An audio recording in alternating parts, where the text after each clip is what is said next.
Good morning. Yes, morning. Morning in Australia, 7:30 a.m.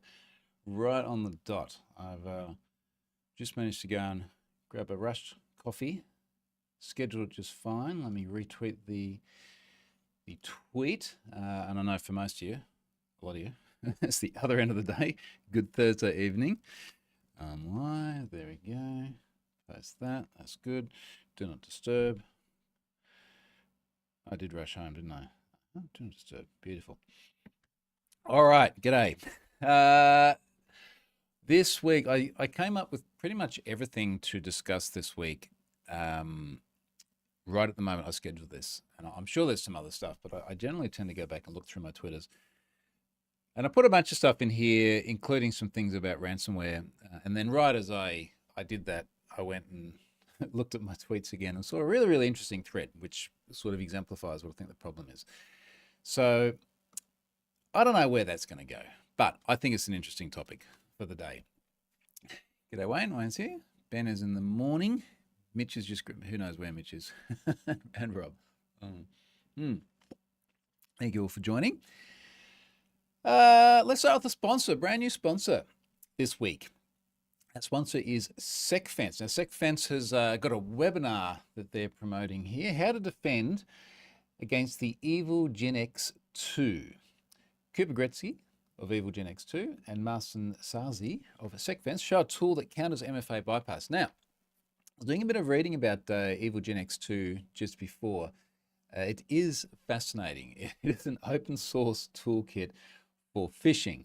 And it's quite interesting. You look at the GitHub repo and it's like, look, this is sort of teaching with some of the problems that we have with MFA bypass. And this is sort of a little bit reminiscent of some of the Genesis Market stuff we saw as well, where it's like post-auth, post username, password, your second factor, all of that, you still have things like session material or auth tokens, which are set in cookies. They get hijacked, you have problems. And the GitHub repo is very much like, look, these are the problems. Use this to do good things. Don't do bad things, which is the old argument of should we produce lock-picking locks, for want of a better IRL term. Go and check this out. This looks super interesting. So SecFence is talking here about Evil Gen X2 being a sophisticated open source phishing toolkit developed by Cooper Gretzky, we just spoke about, for conducting highly effective man-in-the-middle MITM attacks to steal login credentials and 2FA tokens. It is kind of fascinating, isn't it, where we went, there's a lot of credential stuffing, a lot of people logging in with other people's usernames and passwords. We'll make 2FA and it will solve the problem.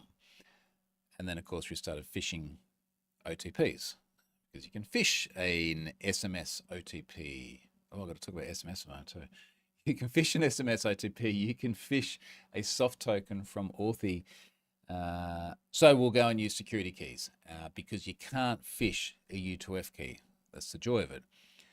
But what happens after the U2F key? Well, you have a combination of browser fingerprints and cookies and things like that, and the whole Genesis Market thing again. SecFence User Access Security Broker is a solution designed by Marcin Sazi that enables strong authentication, ID, FIDO2, and passkeys at scale, and without requiring modifications to existing applications or infrastructure. So big thanks to SecFence for their first time on the blog here and their sponsorship of this week. Go and check out the free webinar. Now, I thought of something as I was saying that. For any of you that are in this area of the world, we had an interesting one this week where our second largest telco, Optus, had an outage.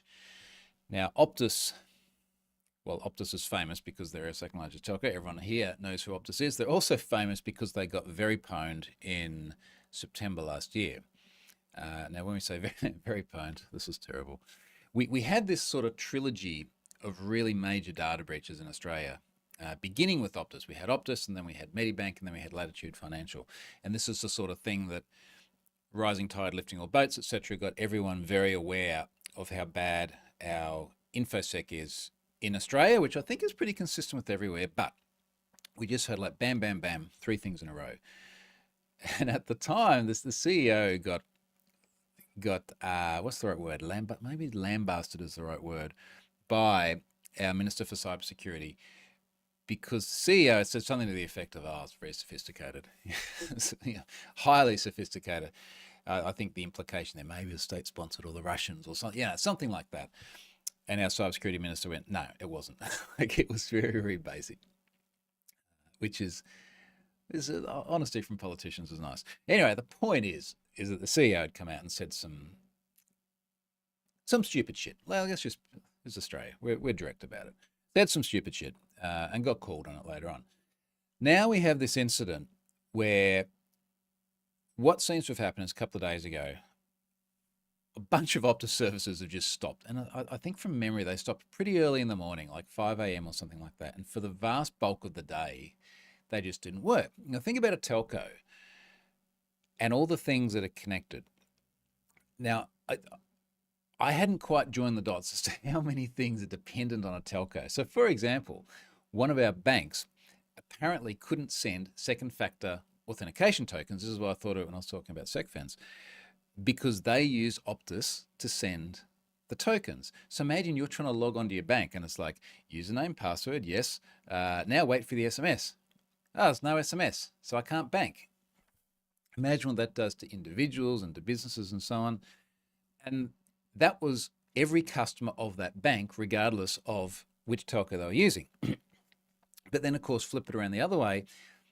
Everyone who was an Optus customer wouldn't have been able to get their OTPs if they're dependent on SMS second factor because they just couldn't receive SMSs. So you couldn't log on to any bank that depended on it, or social media website or email provider or whatever it is you're using SMS for, which was quite fascinating. Now, Scott's here. I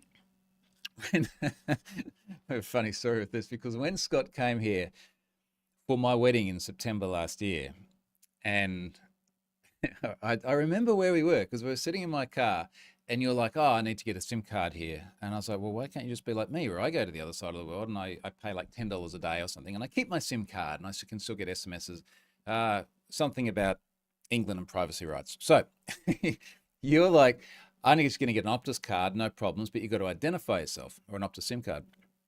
And of course, in order to identify yourself, you've got to provide like passport info or something. And I think from memory, it didn't accept your passport, your UK passport.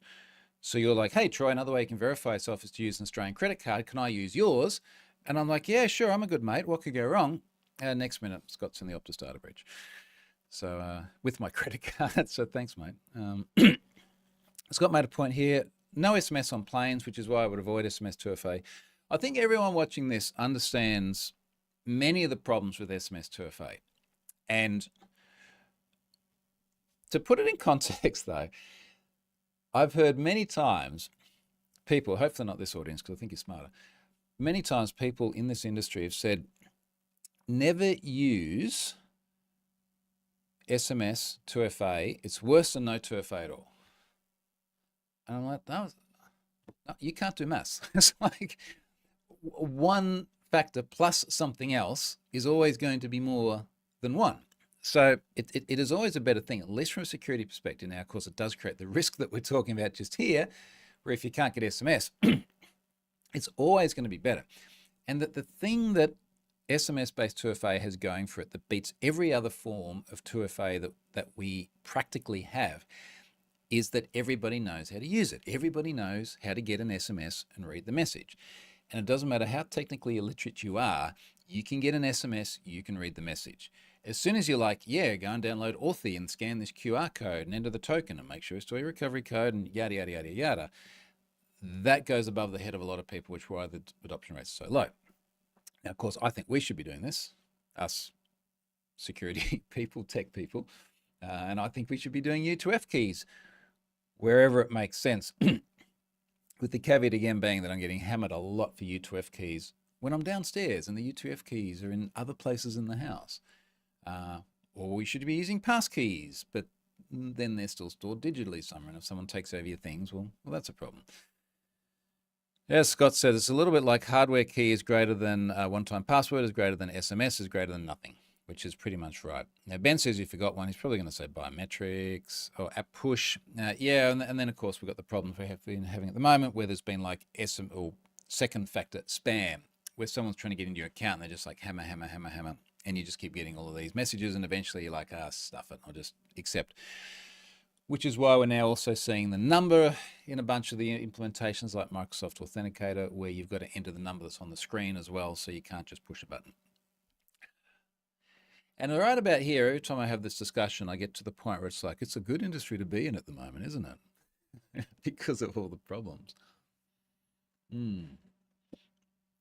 James says, Discord doesn't seem to have security keys. What gives? I'm finding there's a lot of places that will do some form of, whether we call it 2FA or MFA, because there's an argument that if everything is on the device anyway and you have the device, well, then it's not really 2FA because it's just the one. Anyway, bunch of services that don't do security keys. Or there's a bunch of services that are configured and you set up multiple forms of second factor and you have both the stronger one and the weaker one. So look out for that one too. Can't do your regular sort of personal security tune-up. Anyway, going back to Scott's point here about SMSs on planes, I think that's very valid. And the other thing is traveling. In fact, it's one of the reasons why with Australia, with one of our telcos that I'm with here, we can pay $10 a day when we travel and get global roaming, and you get a gigabyte of data, and if you smash through your gigabyte, you pay another $10. And occasionally it means I pay $20 in a day, pre-tax, but I get to keep my SIM card, and I don't have to go and borrow Scott's credit card to sign up to another random telco on the other side of the world or something like that. So that's advantageous. I like being able to roam with that. Kevin's in cloudy Sydney. It wasn't cloudy here, and then it was by the time I went to go and get coffee. George says there are still Aussie banks without 2FA in the first place. You're right. The implication of what you've said is that it creates vulnerabilities and risk by not having second factor. But I wrote something about banks years ago where I said, look, banks often use very weak passwords. And we've all seen bank password criteria. Sometimes just a PIN. And that looks terrible. But what's different to the vast majority of websites that authenticate you, banks have a huge amount of fraud control behind the scenes that you don't see. In fact, I remember sitting with the CISO of a bank I'd done a talk at, and this bank was in the news for having like shitty password rules.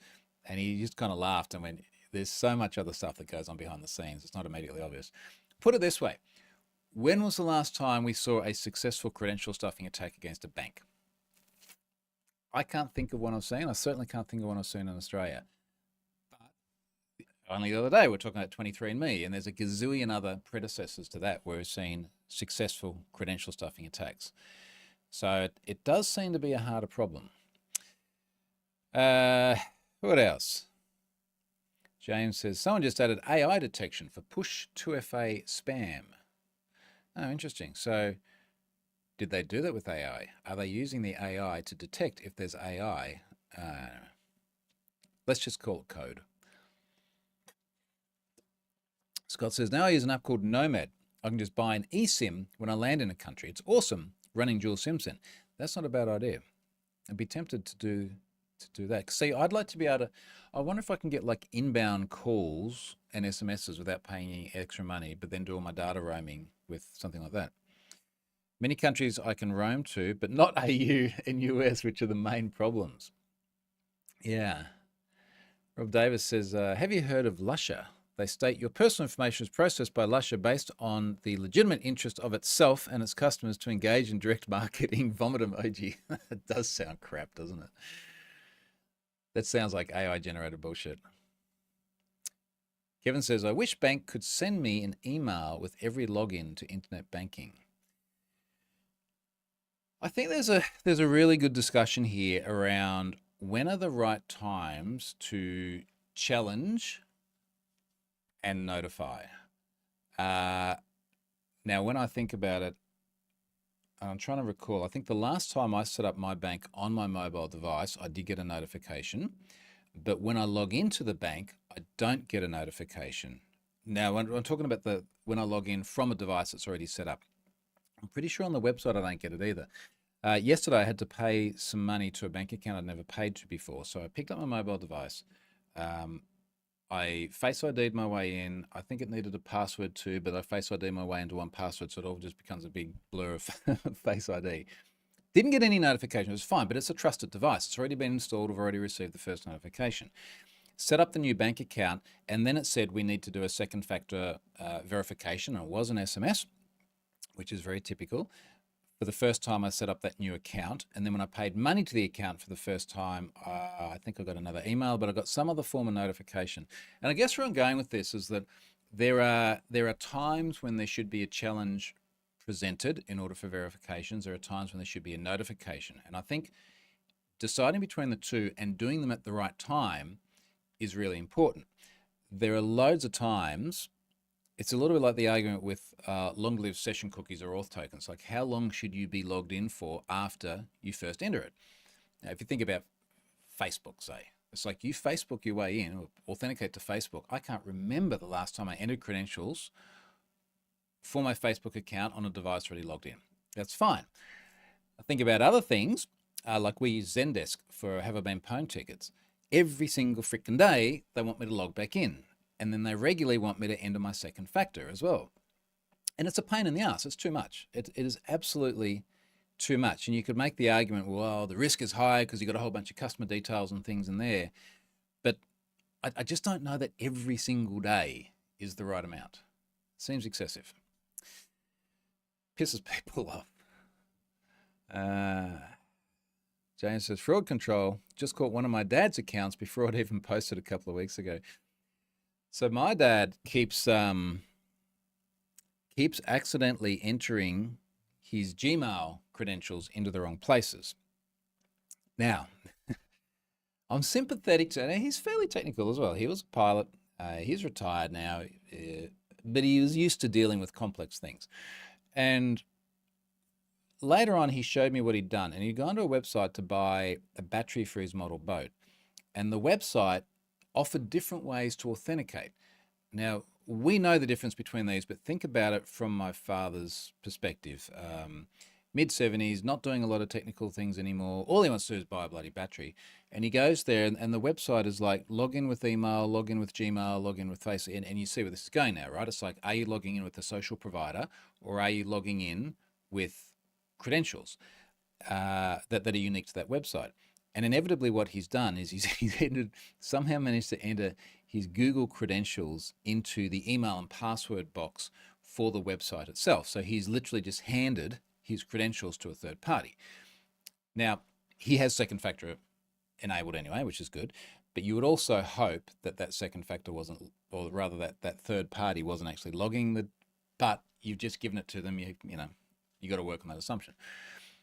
And then somehow he manages to then end up back at Google and not know what his password is, and then reset his password. And because I'm like the security person on his account, I get an email. So anyway, I got to the point with both my parents where I said, I'm taking away all your login privileges. It's me, the kid, the son. And I'm setting up with Google Advanced Protection, and I'm giving you YubiKeys. So because email is the keys to the kingdom, because that's where you not only do you have all your personal stuff, but that's where you reset the passwords for all the other accounts. Now they've got Google Advanced Protection on, which means the only way they get into their account is they need the username and password, which is in their 1Password instance, and you need the YubiKey. And you only really need that when you're setting up a new device. It's extraordinarily rare to need it outside of that. So the discussion we had was like, look, I'm going to get all of your things set up. You're authenticated to everything. You can get your email, you can watch your YouTube, you can do all of this. It will be fine. No one else is going to be able to log in without these keys, or a recovery process that Google doesn't talk about publicly, which I believe is very laborious by design, right? So I've lost my YubiKeys. How do I get back into my account? So if you're traveling, mum and dad, and I'm not there, you can't get in because I have the YubiKeys here just to make sure that you don't accidentally screw things up and get socially engineered into resetting your account or something like that. I reckon that's a good model. So far, touch wood, it's been good. Now Scott's saying that's exactly what he does with the SIM. Second SIM data only. Primary SIM is calls and SMS. What did you call that? Nomad. But doesn't work. Well, I don't have to worry about it not working in Australia. It doesn't work in the US. I have no US plans coming up. Nomad app roaming sim. See if we can actually find it. Travel like a local, Nomad, best eSIM for travelers. All right, I'll go check that out later on. Thanks for that, mate. Now, while Scott's here as well, we discussed very impromptu today doing a joint weekly video next week on, Scott, maybe you can just explain it in the text message, the things to protect Europeans that are happening with certificates and quacks and Scott, pitch it in the chat. We're going to figure out how to do this both together next week in some way. Scott's belting his head against the wall. Scott's been involved in this for a long time as well. I think he has some really good insights on this. I've just been reading this from afar, reveling in the freedom that we have in Australia not to have to deal with this crap. As Scott said, government mandated Root CA on your devices. So, yeah. Anyway, we're going to do that next week. We're going to figure out the best way to do that so that we're both on camera and Scott can explain the whole thing. I would like to learn a bit more about it. I know he's written about it the other day, and I know he has traveled to places to talk about it to important people as well. Apparently that didn't work so well, mate, so I'm not sure how good a job you did of it. But, you know, here we are. Mandated by the EU, but applied to global population. Why do you keep doing that? How does the EU keep making laws and then go, everyone's got to follow it? Anyway. All right, we'll talk about that next week. What else is happening here? Tech Nature Ash says 2 logs and an email should be sent to customer when someone logs in, or someone in the bank accesses, views, updates my data. That's interesting. Should you be notified when someone in the bank views your data? I think that would be a hard argument to make, because there are lots of times when that needs to happen legitimately. I think that it'd get very noisy. Also, are there other potential privacy controls where the bank needs to be able to view information that you have provided them without necessarily going back the other way? I don't know. Odd one.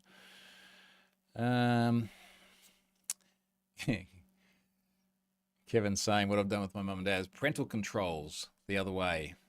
Yep, that's exactly what it is. So far it works really well. Wayne says, was it that coming to, wait, is that coming to the UK? He's obviously talking about government mandated root CAs. Well, it sounds like it's coming to everywhere, that's what Scott said. Rob, do you have a smart meter? Does it change your behavior around IT? Now, I assume, Rob, you're talking about a smart power meter. There's always like a 10-second delay between me saying stuff and you hearing it. Just tell me if that's not what you meant, but I'm going to start answering that question. I've got a bunch of power meters in different parts of the house. Why is this saying warning? Your stream's current bitrate is lower than recommended bitrate. We recommend that you use a stream bitrate of 6800. I haven't seen that before. Okay. If something was wrong, people would have told me by now. It normally happens pretty quickly.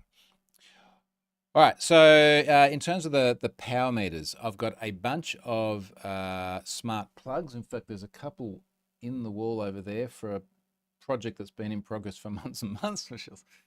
It's meant to be my big sock TV that goes up on the wall and has all the graphs and charts and things like that. So that's there. I tried recently to figure out why I had I couldn't figure out the cyclical pattern of power usage based on our energy provider. So I log onto the dashboard. We use a ridiculous amount of power in this house, and I had thought a lot of it was because it's a large house. Both Charlotte and I work from here. We've always got the aircon on at this time of year anyway. Lots of computers and things like that. But I couldn't quite reconcile the cyclical pattern. And what I learned once I started putting smart plugs all over the place is that a lot of it is from the pool pump. And it's not just the pool pump, but then there's a secondary pump to pump water up onto the roof so it gets heated via the sun through a whole bunch of black piping in a poor man's solar implementation and pump back into the pool. And that was using a heap. I do have on my to-do list actually doing proper solar, because we're in Australia, like photovoltaic solar. We've just had so much stuff to do at the house this year. I haven't just dreaded the thought of doing anything more. But that will be a 2024 project, and then I'll get to measure everything properly. All right, let's move on. Talk about the big thing this week, nearly half an hour into the show. LinkedIn. Now, it was one of these ones where someone popped up, must have been Monday-ish, and said, have you seen the latest LinkedIn data set? It's like millions of records. And I'm going to try and find the actual hacking forum, refer to it as a popular hacking forum, website here. If I just go to history and then I type the name, in fact, if I just type LinkedIn, it's going to find it as well as all my LinkedIn history. But, someone sort of pointed this out and said, look, there's a dump here. It says LinkedIn database 2023, 2.5 million records. It's in CSV format. The person who posted it said, there is a lot of important people like Gov and stuff like that in the DB with email. Now, of course, this is one of these hacking forums where everyone is anonymous. This is a person that does have previous form. Okay, fair enough. We'll go and have a look at it. And when I pulled it down, normally the first thing I do is I run a regex over it, pull out all the email addresses. And there are about 5.8 million unique email addresses. And the next thing is to try and figure out what it is. And it's said on here, this person has updated the original post, but originally, oh no, it still says it here. This one is similar to my Twitter data scrapped, they mean scraped, but scrapped from LinkedIn plus 2023. So that the representation here is it is data that has been scraped from LinkedIn. And I start looking through this, and there's like 10 million rows or something here. But many of the profiles span multiple rows because the line returns that are in the actual profile on LinkedIn, once it's been scraped, the line returns have gone through to the CSV file as well. So maybe some encoding there next time would really help the processing. And I'm spinning through, and I'm trying to figure out what is this? Is it literally what is represented? Is it data that's been scraped off LinkedIn, or is it something else? Because very often people post sets of data and they go, it's this thing. And then you look at it and you go, nah, hang on, it's not. Perfect example, yesterday, day before, someone sent me something and they said, this is Amazon India, 20 million email addresses from Amazon India. And I'm like, okay, well, that would be interesting if it was Amazon India. And I start looking at it and very quickly I figure out it's not Amazon India. I think I'll tell you the way the person phrased this without telling you who they were. This is in my messages in here somewhere. 49.7 million database Amazon.in leak, compressed 1.7 gig, uncompressed 8.17 gig. Have you come across this data breach or similar? These propaganda groups are promoting too much of trash. Hence wanted to check whether you've come across this. So I go through and I look at it, and it literally, I think it took about 3 minutes to figure out that this was the IndiaMart data breach that went into Have I Been Pwned a couple of years ago. Old data, repurposed. So the point is, people often fabricate this stuff because reasons, they've all got reasons. So I'm looking at this data from LinkedIn and I couldn't sort of empirically see anything wrong with it. Like you extract the number of email addresses, seems reasonable, glance through the email addresses, look feasible. But the thing that started to jump out at me is when someone had multiple roles, which is what you put in LinkedIn, it's like I had this job and I had that job and that job. For each one of those jobs, there was an email address. And I thought that seems unusual to have all of those email addresses in a way that could be scraped, mapped to the same person. And then I saw the pattern. And the pattern was that every email address was always first name, dot last name, at company.com or whatever it may be, at domain name. Legitimate domain names too. And that's a very common pattern, right? That was the pattern I had when I was back in Pfizer. I was troy.hunt@pfizer.com. But it's not the pattern everywhere, not consistently. But when I'm looking at the data, it was always the pattern. And I think the thing that sort of tipped me off to begin with is, I was looking at like one person's row, and this was a lady in Australia, and my eyes just sort of fell on the .com.au somewhere because that's what we look for here. And like, isn't it fascinating that the 5 different companies she's worked for, she had the same exact alias at every one? What are the chances of that? Yeah, like it's not a 1 in a million sort of thing, but it just seemed unlikely. So I started drilling down into this, and what I eventually work out is that yes, there is a bunch of data scraped off LinkedIn. It could have been enumerated in all sorts of different ways. But then someone has obviously taken the companies that this person worked at and has guessed the email addresses. And I know that they're guesses because when I sort of did this a couple of different ways. I went to my inbox and I had a look at Pluralsight.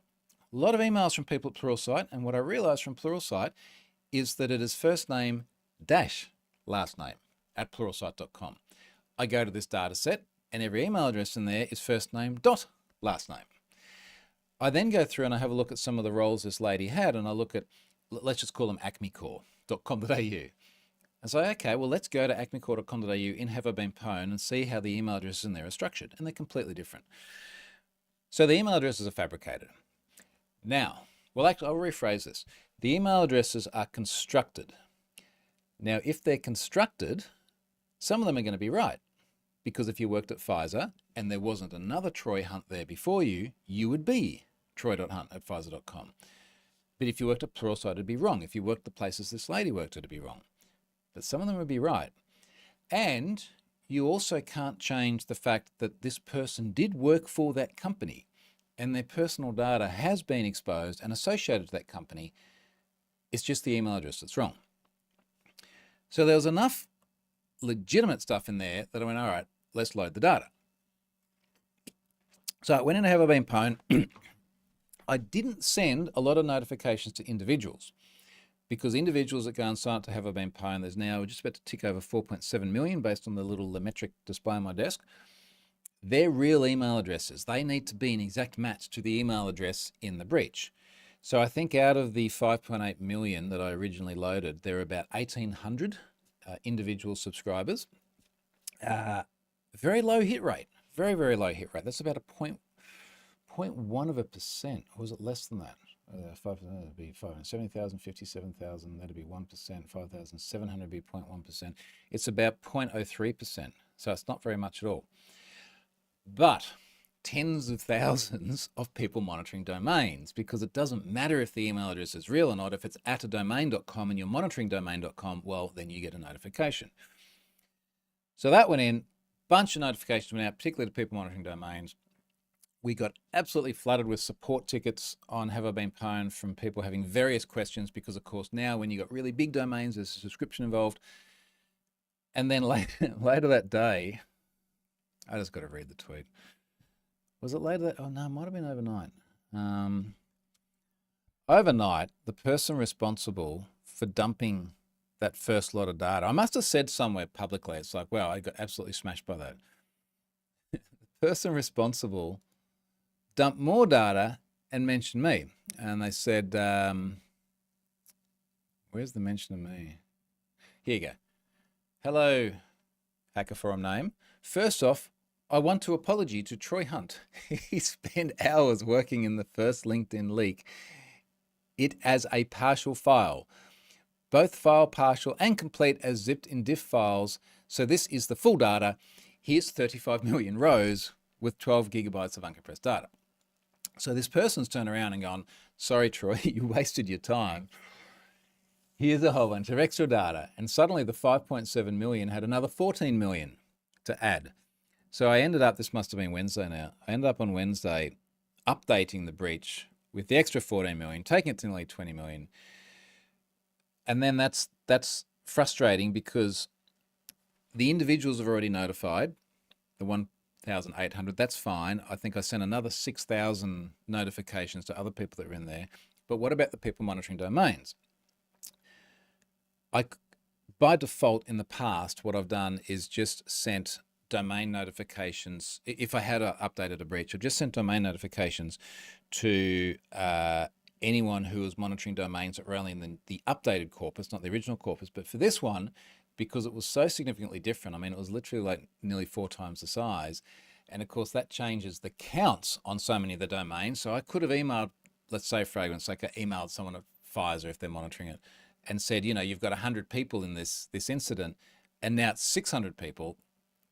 that's a substantial difference. So I sent all the notifications again. I think I sent 60,000 notifications when that went out, and then got smashed by more tickets. So a massive portion of the week has gone on figuring out what the hell is in this data, writing a blog post about it so I could actually explain it properly, loading the data, responding to tickets from people with a gazillion different questions about it, and now here we are. So, now James says, explain scraping versus a hack to a 70-year-old. Now, I did write a blog post some time ago after we sort of saw an uptick in scraping about, is scraping hacking? Is there a difference? Is it a data breach if the data is scraped? And what it amounted to is I think people get very infatuated with terms, and probably a better way of looking at this is, what is the expectation of individuals and organizations when their data is scraped? To put it more specifically, how do you feel about it? How does it make you feel when your data is scraped? And most people are pissed. They're pissed because they did not want their data used in that way. So for example, they give it to LinkedIn, and yes, they do make it public in just the same way as they make a whole bunch of their Facebook data public, because that's how you connect with people. Now, whether you like or dislike that whole thing doesn't matter. The point is that this is the way people use it. This is the way they expect it to be used. So when their data gets taken and used in a fashion that they did not expect, that's what upsets them. So my view is that the definition of breach covers that, because it is data that has been taken by an unauthorized party and used in a way in which it was not intended to be used when it was provided to the service. That also means the providers of these services have got a duty of care to not have it scraped, but that's extraordinarily hard. You know, LinkedIn's business model is dependent on having information provided by individuals which is made accessible to other individuals. So how do you make it accessible to the right people and not the wrong people? And that's a parallel discussion to someone went through and fabricated a bunch of email addresses. So what we end up with is a whole bunch of data which did get scraped from LinkedIn at some point in time, which then got enriched, air quoting for people listening later, with a whole bunch of fabricated email addresses. Strange, isn't it? How did we get here? James says, I was doing OSINT on a company and found 3 different patterns there. Seems like they switched it up a lot. Okay, within the one company, yeah, and then of course this is possible too. Companies can, it's a text. It's a text string. Like your alias can be whatever you want it to be. Okay, Stefan's here. Good day, Stefan. Okay, so that was the scraped and faked LinkedIn data. Now, I just, on a whim, jotted something down here about ransomware leaks uptick. I feel like reading through my mentions, my socials, all the rest of it, there seems to be a lot more, anecdotally, a lot more ransomware where data's getting dumped lately. A lot more. This year, the last 6 months in particular, it just feels like so many cases. Now, we know ransomware has been around. Originally, I think 1989 AIDS Trojan was like the first ransomware, and you got it from a floppy disk, and then you sent a cashier's check to Panama. And then go back, I remember where I was when I was still living in Sydney. So go back, let's call it 2013, 14, 15, a lot of ransomware infecting machines, encrypting files, pay some money, and we'll give you the key and you decrypt your files. And then, of course, it's pivoted to the point where ransomware is not just attacks against availability, where things get encrypted, but attacks against confidentiality, where the data gets taken and hackers say, pay the money and you get your files back and we won't leak your data. If you don't pay the money, we'll leak your data. And the thing that got me thinking about it today when I put it on this schedule is, as I was reading through my Twitter thread, just the number of things in the last week that I've posted related to ransomware. Now, Boeing was the one that popped out at me. So Boeing was kind of interesting because that appeared, and incidentally, there's a couple of really good accounts here that tweet a lot of stuff related to data breaches, ransomware, and so on. The one that brought my attention to the LinkedIn stuff, Dark Web Informer, all one word, at Dark Web Informer, is very handy. Another one that's been quite useful is Falcon Feedsio. That's Falcon Feed SIO. It's been really useful. I'm sure I'll see a couple of others as I spin through my list of things that I have RT'd. Now, the Boeing one was interesting because Boeing popped up must have been about a week or so ago. Popped up on, this looks like the Lockbit ransomware site here. And everyone was like, oh, holy shit. It's like, it's Boeing. They build big, important things. And then it disappeared. And people are like, well, does that mean they paid the ransom? And now it's popped up again a couple of days ago. And it's saying that there are 5 days, 28 minutes until publication. So I guess that leaves a few days from now. Let's call it weekend, early next week. The deadline is the 13th of November, actually. So 3 days from now. There's a UTC time there, all the way down to the 2nd. Where did they come out with that? This ransomware says, Boeing ignored our warnings. We will start to publish data. In first batch, we will publish just around 4 gigabytes of sample data, most recent. In a few days, we'll publish the databases if we do not see positive cooperation from Boeing, and we'll keep going with the juicy, their term, not mine, the juicy data. In addition to the data, those databases will be published. And then they've just got a whole bunch of, looks like file names here, and I suspect row counts. The first one with 46 billion. Crikey. All available data will be published. And we know this is what they do too, right? We know ransomware crews do this because they just do not care. Now, when I say they do not care about the implications, which got me looking at something that came up just this morning, and I have retweeted. This is a tweet from Matt Johnson. He's at Matt J. I have met Matt before as well. Good guy. On Twitter. Now, his thread, without reading the whole thing, because he's gone into a bit of detail here, begins by saying, a plastic surgeon's office got hacked. Patient's info and nude photos before/after surgery was stolen. A bunch of the women are suing. Buckle up and let's look at what's going on. And then it goes on and on. But obviously, the nature of a plastic surgery is going to take before and after photos of whatever part of the body they're doing the work on. Now, any part of it is personal and private and sensitive. Some parts arguably more than others. So he goes on here, the FBI is on it, but the damage is done. The hackers' taunts and threats continue as they post stolen data on a site with a Russian domain. Oh man, that's just terrible, isn't it? The clinic's response, a written statement expressing devastation and commitment to work with authorities. But for the victims, words are not enough. They want action, they want protection, they want justice. But the clinic, without knowing any more detail than what I just read on Matt's tweets here, the clinic is the corporate victim here as well. I mean, no one wants to get hacked with ransomware and have their customer details leaked. But I feel very sympathetic for organizations that are the corporate victims of ransomware, and then they're targeted not just by the hackers, but then by the customers trying to sue them as well. And of course, there's a whole discussion around how reasonable were the security controls. Did they let a whole bunch of things lapse? He goes on. The class action lawsuit. I hate class action lawsuits. Did not do it. The class action lawsuit claims the surgery did not do enough to implement adequate and reasonable cybersecurity procedures and protocols necessary to protect. Which is, obviously it wasn't sufficient, but was it reasonable if you go back and look at it through the lens of the day? There is a point at which you have reasonable security that someone will exceed if they're sufficiently motivated and well-resourced. What do I keep saying? Good industry to be in, right? So we're seeing this stuff over and over and over again. Someone who seems to have been the first party to ransomware against a bank in, let's just say, a relatively remote part of the world, sent me a substantial amount of data this week, which I need to look at.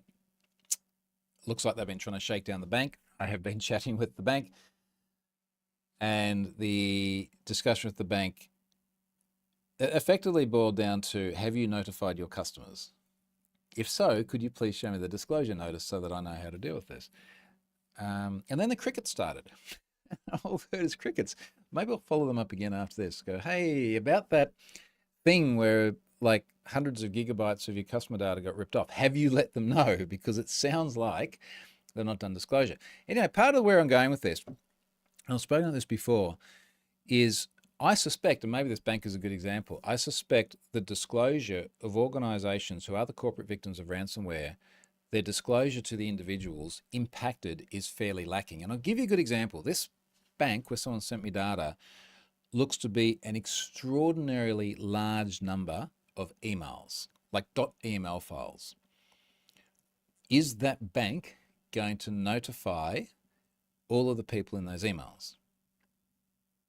Do they even, I mean, what if they've had an email discussion with someone about potentially opening an account and some personal information's been shared, but then they haven't gone and opened the account?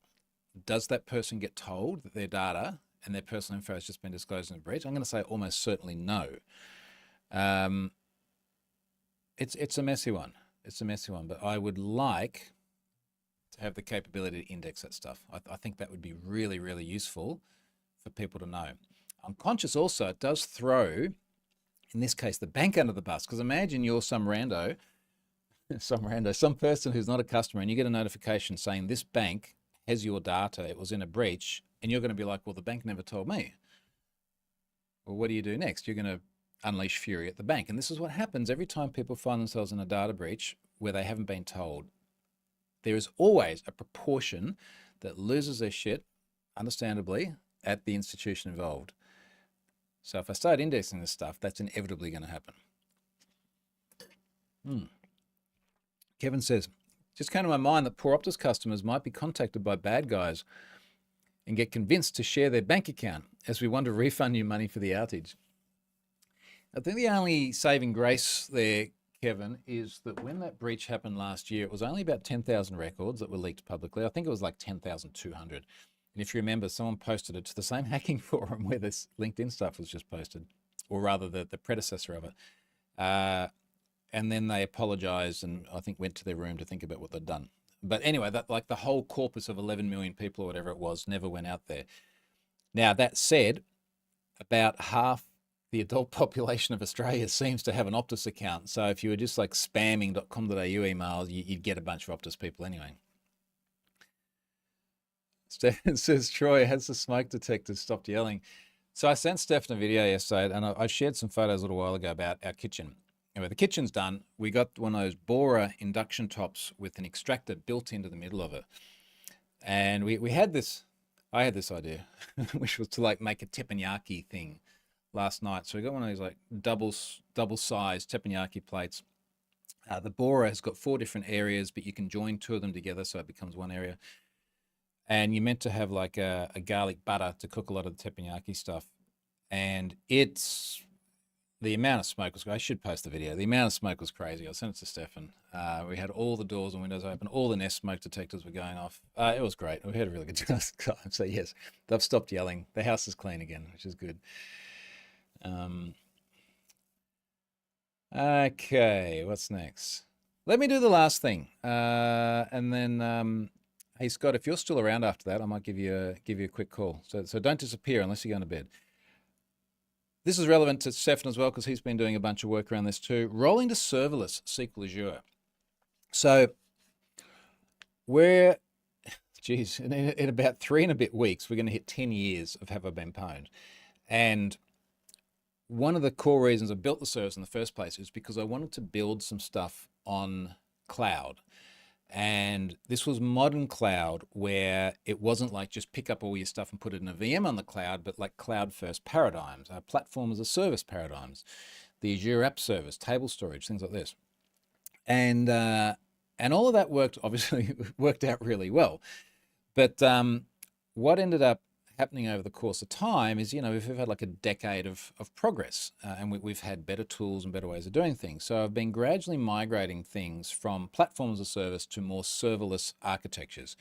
So using Azure Functions for all of the main APIs, using Cloudflare workers to run on the edge. So all the pwned passwords run through Cloudflare workers. And that's been fantastic.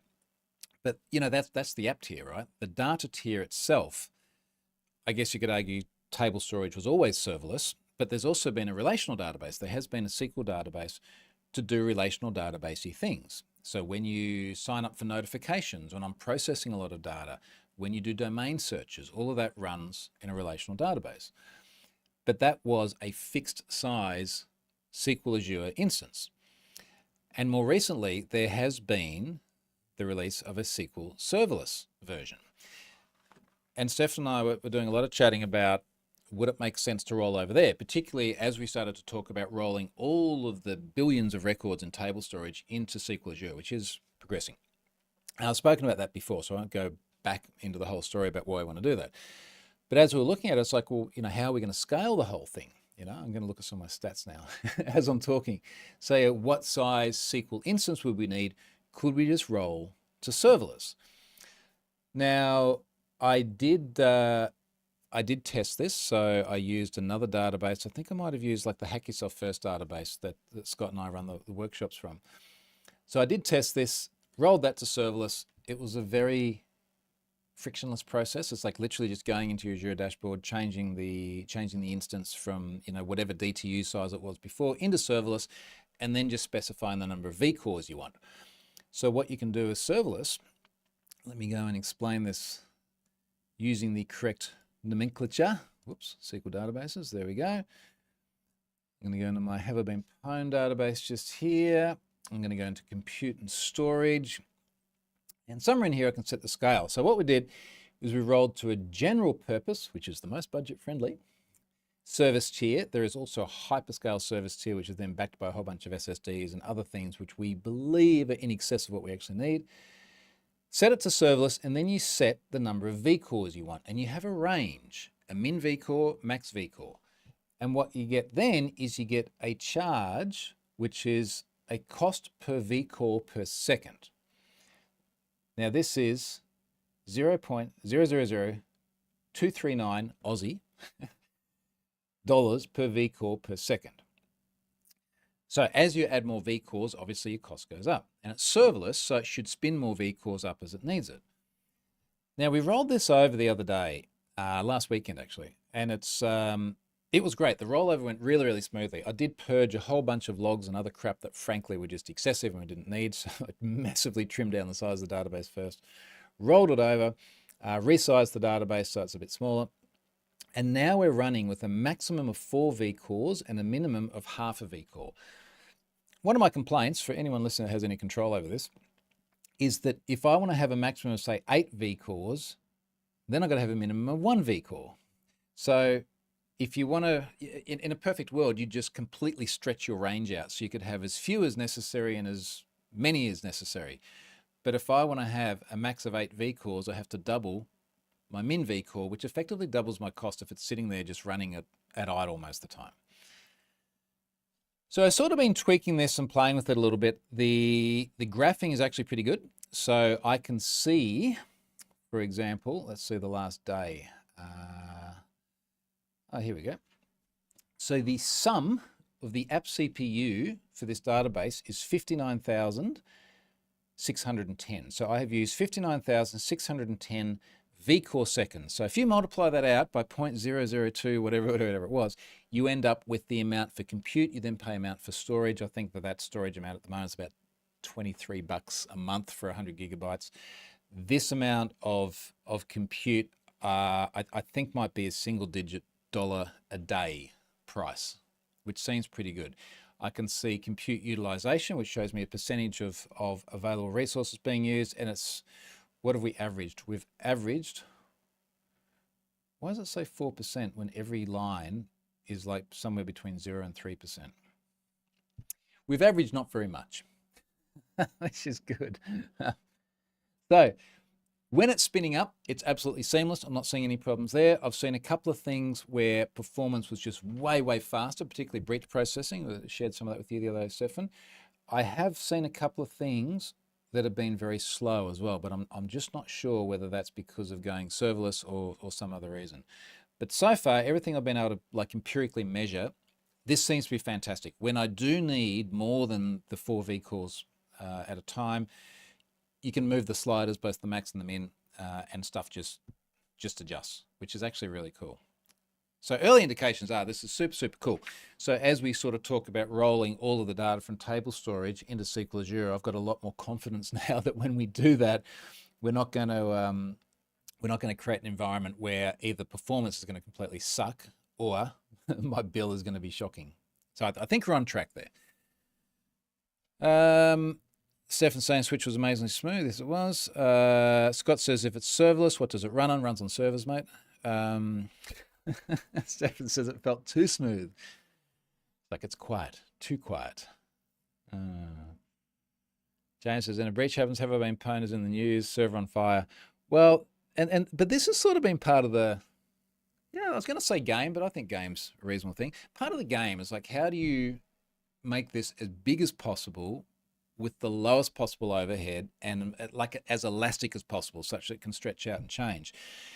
At the moment, if Have I Been Pwned was in the news and a gazillion people came along, there's what really hits the database, the SQL database, is when people sign up for notifications or do domain searches.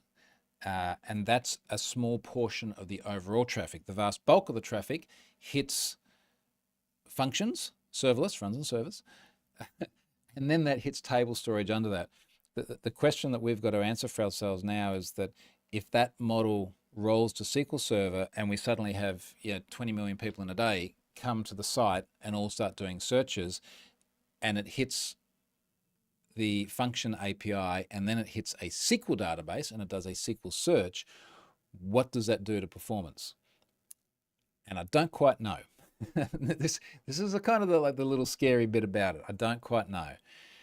But particularly the bits that are publicly facing and free, if it doesn't work perfectly, what do you want to do? Ask for your money back? Like, it's a part of the joy of a pet project. And even though it obviously has become a much bigger thing over the years, I feel like there's a lot more leeway to experiment as well. Stephen says, it would be amazing to move everything over to .NET 8 someday for even better performance. Yeah, we should do that. We should add that to our list. All right, folks, I'm gonna wrap that up there because we've been going for almost on an hour now. Thanks for joining in. I think that ransomware stuff is the one that just keeps me thinking. We'll see if I can come up with some other ideas for that. And Scott, I'll ping you separately. See you, folks.